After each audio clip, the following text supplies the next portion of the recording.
السلام علیکم، میں ہوں آپ کا دوست امجد حسین۔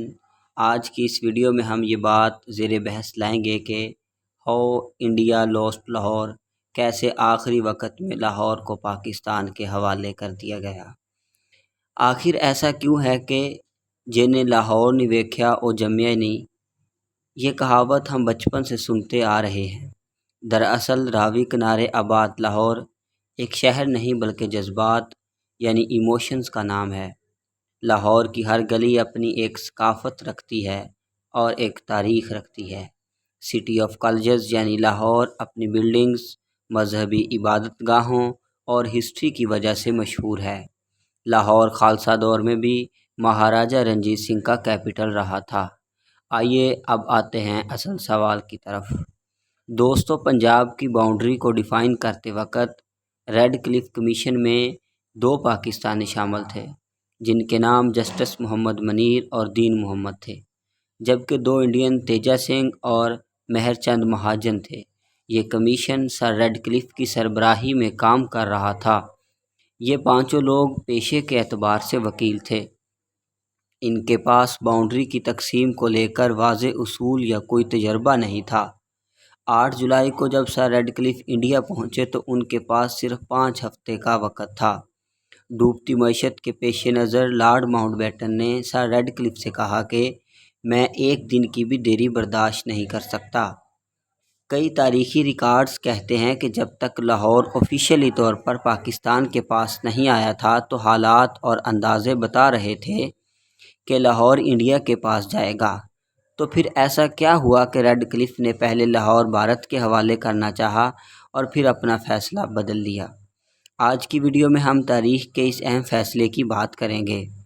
دوستو، ریڈ کلف کو ہدایت تھی کہ وہ پنجاب اور بنگال کی باؤنڈری لائن کا تعین مسلم اور غیر مسلم آبادی کے تناسب اور پراپرٹی آنرشپ کو سامنے رکھتے ہوئے کرے۔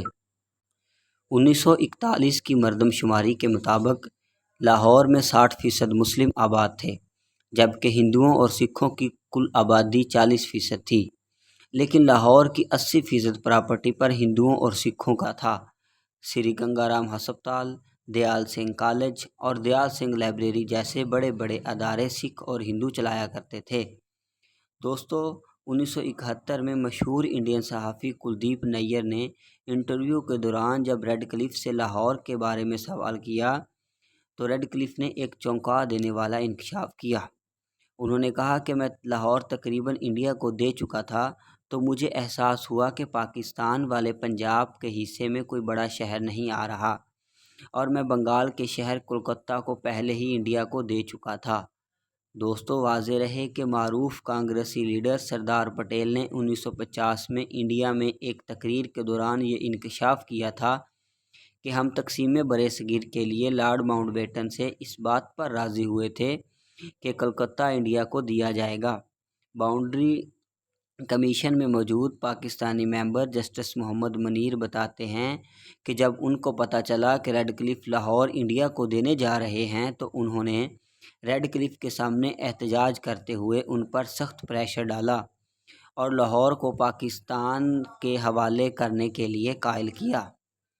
دوستو، سر ریڈ کلف ایک انتہائی ایماندار آدمی تھے، اسی وجہ سے قائد اعظم نے ان کا نام کمیشن کے لیے ریکمینڈ کیا تھا، لیکن وائسرائے اور کانگریس کے دباؤ کی وجہ سے اس کو گرداسپور اور فیروز پور کے بارے میں اپنے فیصلے بدلنے پڑے۔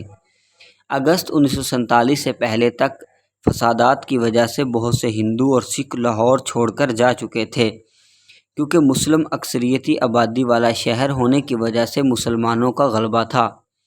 دوستو، لاہور کو پاکستان کے حوالے کرنے کی بڑی وجہ مسلم اکثریتی آبادی کا ہونا تھا۔